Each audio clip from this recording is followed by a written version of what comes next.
guys, and welcome back to City Girls with Country Roots. Today I have out here my trusty family, as I was telling you. There's my sister, and I will show you the bottom of my son because with him being a minor, I do my best not to ever really show his face.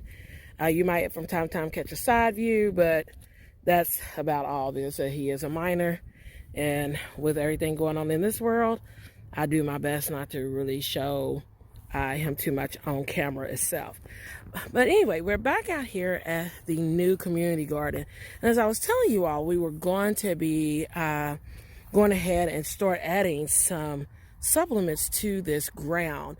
And as you can see, we've had rain here in Kentucky for like the last couple of days. It rained on that Wednesday, it rained on that Thursday. I mean, I'm talking about serious downpours. And so the one good thing is, I tell anybody, whether it's your home garden, whether it's your community plot, whether it is your allotment, especially if you're over in Europe, you know, you all tend to do more what's called allotments, whereas here in the States, we call them community gardens. It's still basically one and the same of growing your vegetables on rented land. So that's the technology for that. Or even if it's, you know, just somebody's land that you're using, it's always good to see how your soil is going to be, especially after heavy rains. What parts are going to absorb water, not absorb water. And as I showed the other day, this land is pretty dry. But in turn, I don't know if you can see my foot down there. You can see that we're kind of sinking down a little bit, but it's just still kind of rough because it didn't rain, which would have been Friday, and today, of course, is now Saturday. But here is something to take you to. The more I'm walking, the more I am sinking, because that means this ground is truly holding water. So what I'm going to do, and I'm trying to not sink completely down, because as you can see, there's my footprint, but right through that section right there, it is straight muddy. And what we do know about that is the fact that they had dug a really deep trench. And I'm walking back. Whoops. I'm stumbling back, more say. It's called uneven ground. And we're going to be adding amendments to this ground. So the first one that we're definitely going to be putting in here is going to be some gypsum. I went to one of my favorite organic stores here in Kentucky and got me some gypsum. And the one thing what gypsum is going to do, which you'd be like, city girl, why are you about to put gypsum down in an area that's already muddy, when basically gypsum a lot of times is used to uncompact soil? Well, trust me, we're going to put it around the whole garden. But what I need to do is, as I'm trying to make that section not be as muddy, I am going to add the gypsum to it. Because here's the thing. I could have added green sand, which green sand is a heck of a mineral to add into your gardens and stuff to kind of help with the water flow. But by the same token, green sand can work for you and green sand can work against you at the same time. Because what it does is it will kind of like make it cake up into like clay. So I don't want that part to happen. So what the gypsum is going to do for me is that it's going to loosen up the compact soil, which is going to be farther out that way. But in turn, too, it's going to create to where that water is going to be more efficient. Meaning that even though that is a section that tends to hold water and have all that muddiness to it, it's going to then take and work with that section to where when that water runs down in there, it's going to be able to make it kind of soap up and just use it more effectively. Also, too, what the gypsum is going to do to the soil is also going to give it some more calcium, and it's also going to provide sulfur, which is something good. Especially you want calcium in your soil, especially if you're growing stuff like in the nightshade family. In your nightshade family is your tomatoes, your peppers, your eggplants, because calcium is what helps to keep them from getting like blossom end rot. So you definitely want that calcium in the soil. Another thing that we're definitely going to be putting in here, as you can see, is our Azomite, which Azomite is just a really good mineral. So we're going to remineralize this land. And the thing being is, we're going to turn this dirt basically into what we call soil. Remember, soil is living. Dirt is just dirt. And don't get me wrong, dirt does have living organisms in it of some sort. But when you're trying to grow vegetables or you're trying to grow your flowers and stuff, you really want to work with good, loose, water absorbent soil. to where you do have like those minerals and different things that will be working for you. We're also going to add some black cow because that is going to be our manure. We're going to add some chicken manure. I got some alfalfa meal, and boy, what alfalfa meal does for you is definitely, it's going to nitrogen enrich this soil out here. And I want that nitrogen because, as I was telling you in one of the prior videos, that this was used, and I'm going to swing around real quick, and hopefully you can see that you can see some of these corn stalks are still up. This last year plot, from what we have been told, was used to grow a ton of what's called field corn. And field corn a lot of times is what people like from the Latino communities, even your African communities, like your Somalians, and even from Nepalis. What they do with it, and here is the old stalks right there. What they do is that they use it to make like their cornbreads and their flour and different things like that. And one thing is, you don't want to grow field corn and sweet corn together. I will tell you that, because if that field corn starts to pollinate and gets a hold of your sweet corn, it will make it very starchy, and actually your corn kernels will come out very deformed. So it will never that. But here's the thing. No matter what the corn is, as I told you in a previous video, it automatically sucks up a ton of nitrogen. Something else we're going to be using is, of course, I got some earthworm castings. And we got all this wonderful Whitney Farms organic ground soil. So we're going to be adding that here too to this. And we have one more thing. Boo, can you flip that over for me, please? The one other thing we have is oyster shells. And the oyster shell, once again, too, it's going to come in and it's going to add some low-grade nitrogen, and it's going to also help with the minerals and the uptake of water and the uptake of the different nutrients that we are actually putting in here. Now, the difference, you say, okay, you're pumping all this nitrogen in.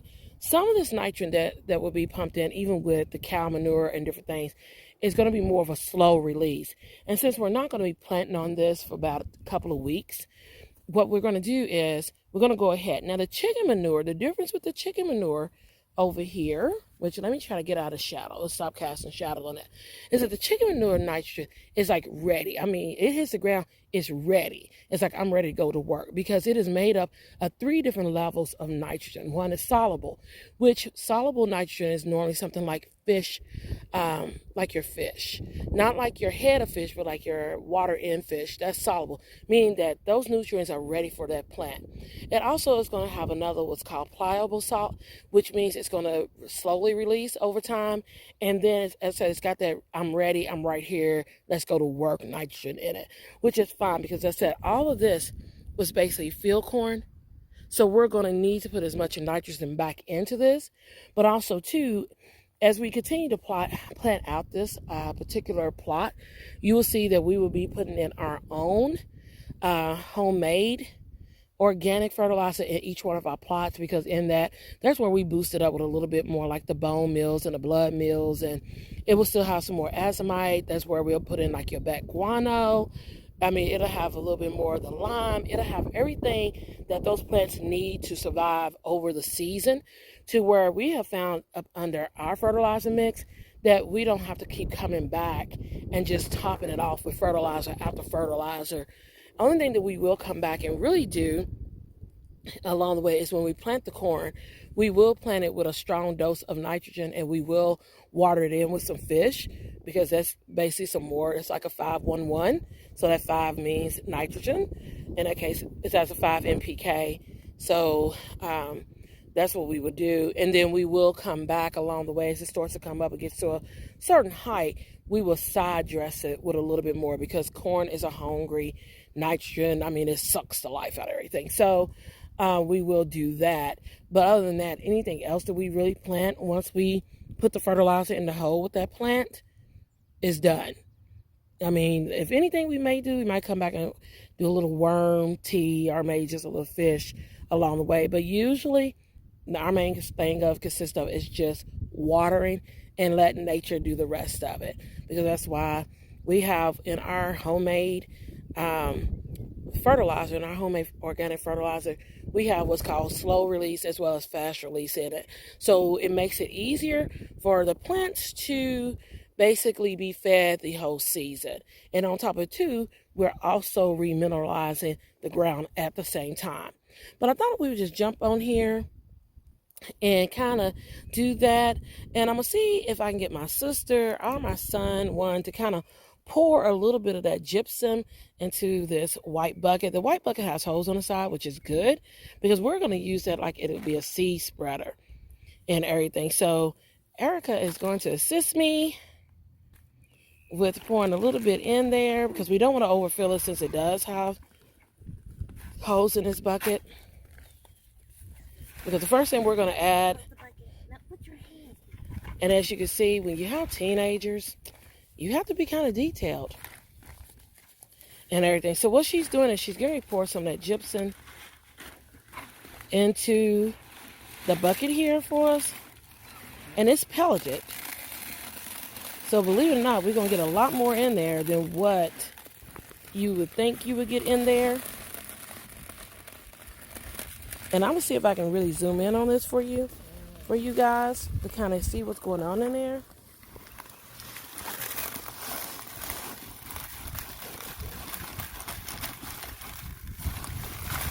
And yeah, she's kind of just, so it's pelleted, which that's a good thing. Some people are like, oh, don't you want it in the dust form? No, not necessarily. Because I need this to work in the ground, and that's what those pellets are going to do. So I need they're going to constantly work. So Erica is putting that gypsum in that bucket for us. BJ, of course, is shaking it down for us. Heavy, man. Yes, and it is quite heavy. I think it's like a 50-pound bag, or maybe a 20-pound bag. But believe it or not, that whole bag will do this whole 30 by 60 plot. And so we will be dropping some more in. Take it. To that. Watch your hose. You gotta watch the hose, babe. Gotta watch the hose.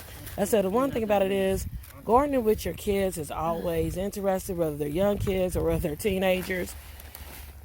But the thing is, it's a good thing because yes, it's pouring out the side draw. Yeah, I know. That's about what you want to get. So don't keep shaking it at this point. So what we're gonna do then, we're gonna take and start on the outer skirts and shake it in to that area over there. As I told you, that was already kind of muddy like. It's going to take a little bit of skill, and I'm glad I got them out here with me because in our one community garden one point in time, trust me, I went out there not realizing how damp and muddy it was. And watch, that's what he's doing. He's shaking it along, which is a good thing.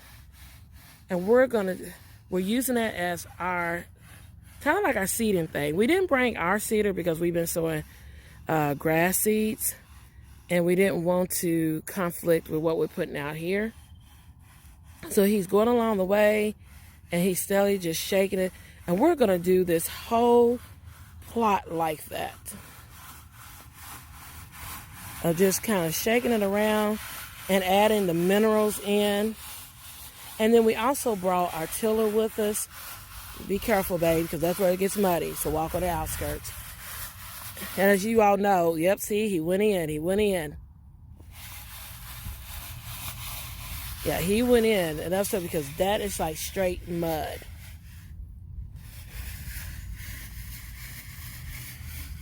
So we're going to have to get a long hold. He has to figure out his footing.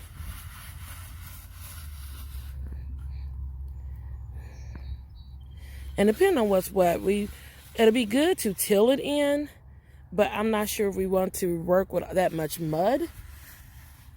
So we'll just see how everything goes afterwards. So what we'll do is we're going to go on and finish getting some of this gypsum put across this whole plot around here. And then we'll bring you back for another part of probably when we're at it in the dirt. And then from that point, we will bring you all along to show you what the plot looks like after we've done everything. All right. And as you see, Erica is currently putting down the Azomite. And the Azomite, of course, is very fine. It's a dust, really, because of the minerals. It's like powder. It's like rock that has been pounded into a dust. So we're adding the minerals in now for that.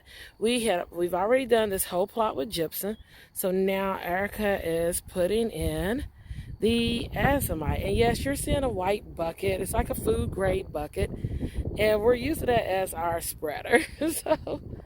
So she is dusting the area and herself currently with the Azomite. And we're just adding all of that. Ooh, okay, we're getting blown on back here as well.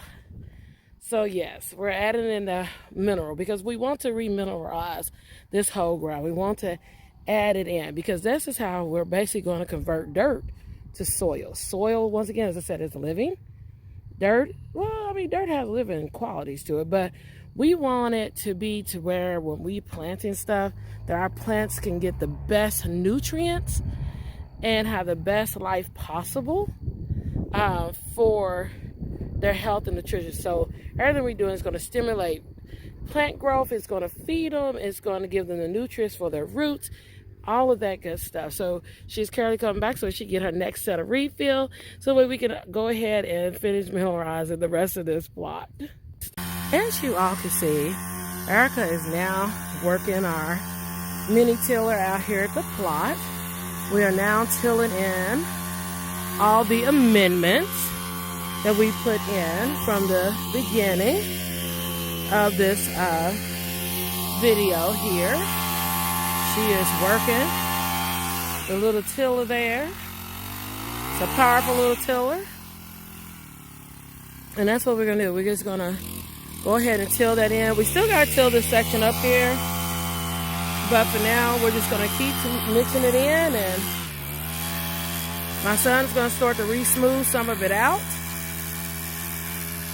for us.